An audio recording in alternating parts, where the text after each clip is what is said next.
Quelles sont mes sources d'inspiration? Dans cette vidéo, je vous partage 9 personnes dont j'apprécie énormément le travail et qui m'aident à cultiver mon état d'esprit positif, mon état d'esprit d'épanouissement et mon état d'esprit ambitieux. Bien bonjour, je suis ravie de vous retrouver dans cette nouvelle vidéo où je vais donc vous partager mes sources d'inspiration comme vous l'avez entendu dans l'introduction. C'est important pour moi de faire cette vidéo, déjà parce que je trouve ça chouette de voir les sources d'inspiration des autres, mais aussi parce que c'est hyper crucial d'avoir un environnement porteur. Et pour moi, le contenu qu'on consomme sur les réseaux, ça fait partie de l'environnement qu'on se crée aussi. Et donc je me dis que si ces personnes-là me font du bien, elles vous feront du bien certainement à vous aussi. Et j'espère faire partie des personnes qui vous font du bien à suivre. En tout cas, je fais de mon mieux pour que ce soit le cas. J'ai donc sélectionné 3 personnes par mes réseaux favoris, à savoir Instagram, le podcast et YouTube. Donc je vous propose qu'on commence tout de suite par le podcast, les podcasts que je préfère suivre, que je préfère consommer. J'en ai sélectionné 3 parmi ceux que j'écoute. Le premier, c'est celui de Chloé Bloom. Donc, Chloé Bloom, qui est une entrepreneuse multicasquette, moi je la suis depuis 2020 et en fait c'est grâce à elle, en tout cas c'est quand mon papa a fait un burn-out en 2020, j'ai voulu déjà chercher qu'est-ce que c'était le burn-out et donc j'ai tapé simplement sur les réseaux burn-out et je suis tombée sur le podcast de Chloé Bloom qui à l'époque faisait des épisodes un peu plus dev perso classique, on va dire, pour expliquer justement c'est quoi le burn-out, c'est quoi les différentes problématiques de santé mentale qui existaient. Et donc j'ai découvert son podcast grâce à ça, donc un peu grâce à mon papa, je vais dire finalement. Et aujourd'hui, ce qui est chouette, c'est que son podcast évolue en fonction de elle aussi, son évolution de conscience, etc. Et donc elle aborde des sujets un peu plus aussi spirituels, un peu plus profonds, des sujets aussi sur la sensualité, sur notre identité de femme, sur le couple aussi, des sujets sur la créativité, sur l'entrepreneuriat. Il y a vraiment plein de chouettes choses. Donc si je vous lis un peu son à propos, elle note donc chaque jeudi je vous partage les réflexions, les phases d'introspection et les clés qui selon moi permettent de vivre notre vie plus pleinement et de trouver plus d'épanouissement. Chaque épisode est une invitation à exprimer encore plus librement toutes les parts de vous. Donc voilà, ça regroupe vraiment plein de sujets autour du développement personnel, de la conscience de soi. Et c'est vraiment un podcast que j'aime bien suivre. Aussi parce que parfois il y a certains épisodes qui aborde des croyances auxquelles moi je suis pas forcément friande et du coup qui viennent aussi me permettre moi de questionner mes croyances et de pouvoir élargir aussi mon champ des possibles, de pouvoir élargir mon propre état d'esprit et de voir mais qu'est-ce qui se cache derrière cette croyance, et ça m'aide vraiment à cultiver mon ouverture d'esprit, donc ça j'aime beaucoup. Une autre qui me fait aussi un peu cet effet là, en tout cas dans ces livres, moi j'ai pas fait de sélection de livres ici, vous pouvez me dire dans les commentaires si ça vous intéresse que je vous fasse une vidéo avec mes livres favoris par exemple, ou en tout cas ceux qui ont eu un gros impact ou qui m'ont vraiment aidé aussi à être dans cette quête d'épanouissement, à me sentir bien dans ma vie, à avoir une certaine aussi sagesse d'esprit, on va dire ça comme ça. Vous me dites ça dans les commentaires. Et d'ailleurs, j'en profite pour vous inviter à vous abonner si ce n'est pas déjà fait et à liker cette vidéo pour m'envoyer du soutien aussi et puis la rendre plus visible. Donc finalement, ça permettra d'aider plus de monde. On reprend du coup avec le deuxième podcast et je vous disais, cette personne qui vient aussi parfois me chatouiller sur mes croyances, c'est Louise Aubéry qui s'appelait My Better Self sur les réseaux sociaux. Donc le podcast de Louise Aubéry, In Power, qui est beaucoup d'interviews, principalement ce sont des interviews. Et donc c'est le podcast qui nous aide à prendre le pouvoir de notre vie, c'est ce qu'elle a marqué. C'est d'ailleurs une question clé qu'elle pose à la fin de chaque interview. Ça veut dire quoi pour toi, prendre le pouvoir de ta vie ? Et prendre le pouvoir de sa vie, si vous avez l'habitude de m'écouter, vous savez que c'est une phrase que j'aime bien aussi répéter et je trouve que c'est quelque chose de précieux parce que ça veut dire prendre le pouvoir de sa vie. Pour moi, ça veut dire justement prendre notre responsabilité sur ce qu'est notre vie, donner nous-mêmes le sens qu'on a envie à notre vie et mener notre vie comme on l'entend, avec, comme je disais avant, pleine responsabilité. Et donc elle interview beaucoup de personnes, comme elle note. Donc Louise Aubéry accueille des personnes passionnées au parcours passionnant pour vous donner une dose d'inspiration, motivation, ambition, inspiration. Voilà ce que vous pouvez retrouver tous les mardis sur In Power. Donc c'est vraiment des interviews de personnes de métiers complètement variés. Donc il y a des personnalités plus connues, il peut y avoir aussi parfois j'ai déjà écouté, des autrices, des auteurs, des chefs cuistots aussi, des pilotes de Formule 1, des acteurs, des humoristes, des thérapeutes, des chanteurs. Il y a vraiment plein de monde, un coiffeur la dernière fois, le président des Jeux Olympiques, une drag queen. C'est vraiment des personnalités qui sont de types de métiers complètement différents et parfois c'est aussi des métiers qu'on découvre et qu'on se dit ah oui tiens en fait ce métier existe. Et ça permet vraiment d'ouvrir son esprit aussi et ça c'est le genre de podcast format interview que moi j'aime bien écouter quand j'ai des trajets à faire par exemple en voiture ou dans des voyages ou quand je suis en train de cuisiner par exemple, quand je peux faire aussi quelque chose d'autre en même temps parce que c'est un podcast comme c'est une interview donc j'ai pas forcément besoin d'être 100% concentrée sur ce qui est dit, contrairement par exemple au podcast de Chloé Bloom juste avant où là j'aime bien être concentrée, parfois prendre des notes etc parce que ça m'invite à faire de l'introspection aussi, que les podcasts de Louise Aubry, ça invite à l'introspection mais c'est surtout une grosse dose d'inspiration et là aussi une ouverture du champ des possibles et une ouverture d'esprit sur ce qui se fait ailleurs. Le troisième podcast de la série que j'ai choisi de vous présenter, c'est un podcast en anglais, le podcast de Mel Robbins. Vous allez voir que dans les chaînes YouTube aussi et les comptes Instagram que je vais vous présenter, il y en a en anglais. C'est aussi une manière de vous challenger et de vous dire que vous êtes capable aussi d'apprendre l'anglais si c'est pas une langue que vous maîtrisez ou que vous connaissez un minimum. C'est un super moyen d'apprendre l'anglais aussi que d'écouter par exemple des podcasts en anglais, ne serait-ce que pour se faire aussi à l'oreille, se faire à l'accent. Et puis parfois on comprend quand même des mots. Et Mel Robbins, je trouve qu'elle a aussi une énergie au-delà de ce qu'elle raconte. Elle dit les choses avec une énergie qui est très puissante et qui permet justement de ressentir ce boost de motivation, alors même qu'on ne parle pas forcément anglais. Voilà, celui de Mel Robbins, c'est celui-ci. Donc on le voit déjà à la miniature que c'est quelque chose de très, très punchy, très yang, une énergie très ambition. On y va, on lâche rien. Et c'est d'ailleurs la première phrase. You can change your life and Mel Robbins will show you how. Donc vous pouvez changer votre vie et Mel Robbins va vous montrer comment. Et c'est vraiment cette énergie-là qui ressort de ce podcast. C'est un des podcasts les plus écoutés au monde. Et c'est vraiment des épisodes très pratiques. Genre là par exemple, son dernier podcast en date, à l'heure où en tout cas j'enregistre cette vidéo, c'est les 8 habitudes saines réalistes qui font une grande différence. Donc c'est souvent des trucs pratiques. Ou comme avant, comment te rendre compte de ce que tu veux vraiment, utilise ce hack pour changer ta vie. Voilà, c'est vraiment des trucs pratico-pratiques, des trucs passage à l'action, où vous savez, vous écoutez ça, vous prenez des notes, vous y allez, bam, bam, bam, on y va, on donne tout. Et c'est vraiment l'énergie américaine où ça y va, ça balance, ça rentre dedans et on fonce. Et je vous recommande vivement parce qu'elle a une de ces patates qui fait du bien. On va ensuite passer aux chaînes YouTube que je vous recommande. Là, il y a des mecs, avant, les podcasts étaient full femmes. Il y en a une qui est assez récente, et c'est d'ailleurs Ludovic, avec qui je collabore. Ludovic Gucker, je travaille avec qui on accompagne des entrepreneurs à développer leur activité, des experts de l'accompagnement. Plus précisément, c'est lui qui m'a fait découvrir ça, et c'est la chaîne de Daniel Dalen. Daniel Dalen, il a 26 ans, il est entrepreneur, multicasquette, il fait plein de choses différentes, il vit dans plein de pays différents, il est quasiment... Je pense qu'il est bilingue en chinois, si je dis pas de bêtises.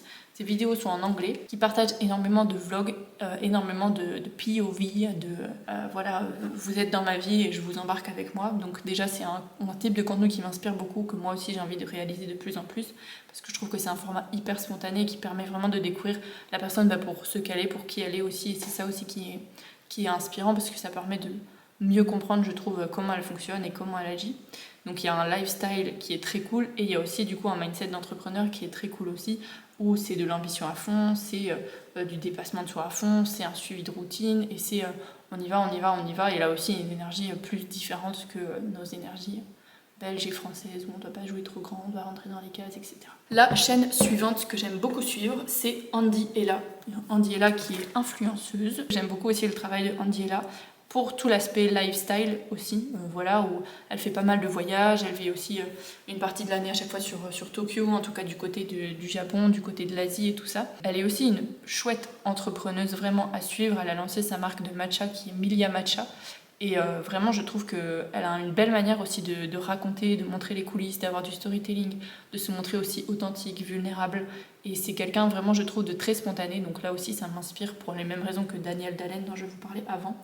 Et vraiment son contenu est très frais, dynamique, ça fait du bien à regarder et justement ça fait du bien, donc ça booste et ça donne envie aussi à soi de réaliser ses rêves, de réaliser ses projets. Et le fait qu'elle puisse documenter un peu sa marque de matcha, qu'elle travaille avec des producteurs locaux au Japon, etc. Mais ça permet aussi de se rendre compte que oui c'est possible et elle a réussi à avoir une très grosse portée en peu de temps. Et donc ça donne aussi de l'inspiration. Et la troisième chaîne YouTube que j'aime énormément suivre aussi, c'est celle de Grégoire Dossier. Bon, il publie un petit peu moins en ce moment, mais de ce qu'il raconte sur Instagram, en tout cas, il va bientôt revenir. Mais Grégoire Dossier, je vais dire, on fait un peu le même type de contenu dans le sens où on parle tous les deux de développement personnel, de comment prendre les rênes de sa vie quand on est dans la vingtaine, quand on est dans cette période un peu 18-25, transition entre l'adolescence, début de la vie active, de la vie adulte. Donc c'est un peu les mêmes sujets, racontés avec un regard assez philosophique, ambitieux, aussi spontané, plein d'humour. Vous l'avez compris, je pense, à travers ces chaînes YouTube, c'est vraiment le ressenti spontané, dynamique, où on voit la personnalité de la personne que moi je trouve très chouette, plus que des vidéos hyper construites, etc. Moi j'aime quand on apporte de la valeur en même temps que ce soit spontané et qu'on suit aussi la réflexion de la personne. Allez voir tout ça et créez-vous votre environnement porteur, fructueux, de bonnes ondes, de plus vous allez écouter en fait des gens aussi qui vous font du bien et trouver les gens qui vous font du bien à vous, plus ça va vous booster aussi. Et parfois, quand on a des moments où on se sent un peu plus seul, ou pour certains, l'entourage c'est un peu plus compliqué aussi, où on n'a pas beaucoup d'amis, ou avec la famille ça va pas trop, etc. On a la chance aujourd'hui d'avoir un entourage virtuel aussi. Ça peut être un fardeau, ou voilà, ça peut avoir le côté totalement inverse en fonction des personnes qu'on suit, où ça devient du grand n'importe quoi, et où c'est plutôt toxique qu'autre chose parce que ça nous pousse à la comparaison, etc. Mais justement, votre entourage des réseaux sociaux, vous avez le full pouvoir dessus. Full pouvoir dessus, ayez conscience de ça pour dire à l'algorithme des contenus. Vous voyez que vous vous comparez, vous pouvez normalement cliquer à chaque fois pour vous dire ne m'intéresse pas, ne m'intéresse pas. Et surtout, choisissez les personnes que vous voulez suivre sur les réseaux sociaux, que ce soit pareil, podcast, YouTube, Instagram, TikTok, peu importe. Sélectionnez avec soin les personnes que vous suivez parce que ça façonne votre état d'esprit à fond la caisse. Et d'ailleurs, abonnez-vous si ce n'est pas déjà fait parce que je vais vous sortir aussi en septembre une vidéo justement sur cette gestion des outils numériques, comment on se crée un environnement porteur et comment est-ce qu'on gère aussi le temps qu'on passe sur les écrans parce que parfois ça nous happe un truc de dingue. Et voilà, je vais pouvoir vous donner dans cette vidéo un peu les clés que moi je mets en pratique aussi et qui m'aident justement à mieux gérer mon quotidien et avoir un rapport sain aux réseaux sociaux. Là, il y en a une française et 2 anglais. Une française qui est Océane Andrea, qui fait énormément de sport, de course à pied. Maintenant, elle s'est mise aussi à la natation. Et donc, elle partage beaucoup de vidéos ou un peu en mode vlog, caméra embarquée. Voilà ma séance aujourd'hui, voilà comment ça s'est passé, comment elle s'est sentie aussi niveau mindset. Et moi, j'aime bien un peu ces vidéos lifestyle où tu vois le lifestyle de la personne qui est inspirant aussi parce que tu te dis ok ben moi aussi en fait j'aurais envie d'évoluer dans ce cadre là. Ces vidéos qui m'amènent aussi à avoir et entretenir ma propre routine sportive et puis ça donne une dose de motivation de fou je trouve de voir les autres faire du sport, se dépasser et puis de raconter aussi une fois qu'ils ont fait l'effort comment ils se sentent, à quel point ça leur a fait du bien. Et elle expérimente aussi pas mal de choses, de nouvelles techniques, de tests. Elle avait fait aussi une vidéo qui était sympa, c'était un peu ses JO à elle, donc je pense que c'était genre en 1 heure, combien de kilomètres elle pouvait courir, combien de kilomètres elle pouvait nager et combien de pages de livres elle pouvait lire, un truc comme ça. Voilà, c'est des choses sympas, je trouve, qui dynamisent et qui donnent aussi envie d'amener plus de légèreté dans notre quotidien. Donc, Océane Andrea. Ensuite, on a Danko, donc D-A-N-K-O-E, qui lui est en anglais du coup et qui apporte beaucoup de notions sur le mindset. C'est anglais, je sais pas s'il est anglais ou américain, mais c'est aussi une énergie créée. On va pas passer par 4 chemins, on te dit ce que t'as à faire, tu fais ça, tu fais ça, tu fais de la merde, tu fais de la merde. On va pas prendre des détours pour mettre des paillettes et des nœuds sur ton caca pour te dire c'est de la merde, mais non, ça va, non, c'est de la merde et tu changes les choses. Voilà un peu moi l'énergie que je ressors et qui fait du bien aussi parce que parfois on a besoin d'avoir des coups de boost, qu'on nous rentre dedans et qu'on soit aussi confronté avec ce qu'on fait et de dire ah oui, ça fait mal, mais ça me permet de le voir plus vite et de me dire ok tiens, qu'est-ce que je peux améliorer derrière? Puisque encore une fois, c'est tout ce qu'on va faire derrière de ce qu'on reçoit et de ce qu'on ressent qui fait toute la différence aussi. Parce que si ça nous passe de travers et qu'on est dans le déni et qu'on n'en prend pas compte, bref, je m'égare, mais vous avez compris l'idée. Donc Danko, très très bon pour le mindset, lui fait beaucoup de posts écrits. Maintenant, il met de plus en plus de textes, mais il y a aussi beaucoup de schémas qui permettent de voir en 2-3 secondes, t'as compris le truc et t'es là.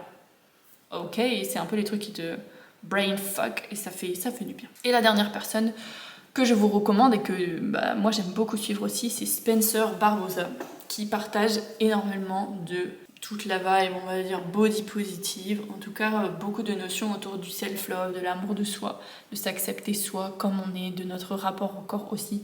Moi ça me fait énormément de bien de l'avoir et j'aime beaucoup l'effet que ça suscite aussi quand tu suis quelqu'un et que tu attends aussi le contenu qui va sortir parce que tu sais que ça te fait du bien. Ça montre justement que ça te fait du bien.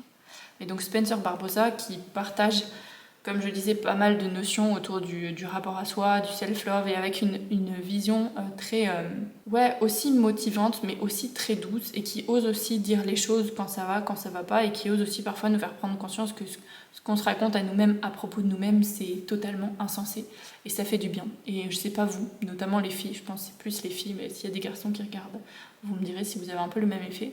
Mais moi, le fait de voir sur les réseaux de plus en plus de femmes qui osent se montrer, qui osent montrer leurs imperfections, qui osent montrer leur forme, leur rondeur, etc. Moi, ça m'aide énormément à m'accepter aussi, parce que je me dis, ah oui, mais si elle est capable de s'aimer comme elle est, moi aussi en fait. Et des femmes qui mettent en valeur justement, je sais pas moi, leur cellulite, leur vergeture, leur bourrelet, etc. et qui se mettent en valeur et on voit qu'elles se trouvent jolies, ben moi je trouve ça hyper inspirant parce que je me dis, mais oui en fait, c'est ça la beauté. La beauté c'est ce que nous on ressent à propos de nous-mêmes, et si on est ok avec nous-mêmes et qu'on voit qu'il y a de l'amour là-dedans, mais c'est à partir de ce moment-là où c'est beau. Et voilà, bref, tout ça pour dire que Spencer Barbosa, moi, elle m'éduque vraiment au regard que je porte sur moi-même, et donc c'est une personne que j'aime bien suivre. Pour résumer, en podcast, je vous recommande de suivre Chloé Bloom, The Mel Robbins Podcast, In Power par Louise Aubéry, les liens en description. Sur YouTube, je vous recommande de suivre Daniel Dallène, Andy Ella et Grégoire Dossier. Et sur Instagram, je vous recommande de suivre Océane Andrea, Danko, Spencer Barbosa. Et bien sûr, il y a 2 bonus. Sur YouTube, je vous recommande de suivre moi-même. Sur Instagram, moi-même, c'est @vranx_valentine. Et puis sur le podcast, il y a aussi mon podcast qui est disponible, qui s'appelle Awake. Mais tous les épisodes sont aussi sur YouTube. Mais si jamais vous préférez l'écouter au format audio, il existe aussi. J'espère que cette vidéo vous aura plu. Dites-moi dans les commentaires, vous, tiens, pourquoi pas, le podcast que vous écoutez, ou si vous écoutez pas, est-ce que vous avez envie d'aller découvrir ce que je vous ai envoyé, votre chaîne YouTube préférée, votre compte Instagram préféré. Dites-moi ça dans les commentaires, comme ça on se partage en plus plein d'autres ressources ensemble, et c'est chouette d'aller piocher à droite à gauche. Faites-moi aussi découvrir du monde.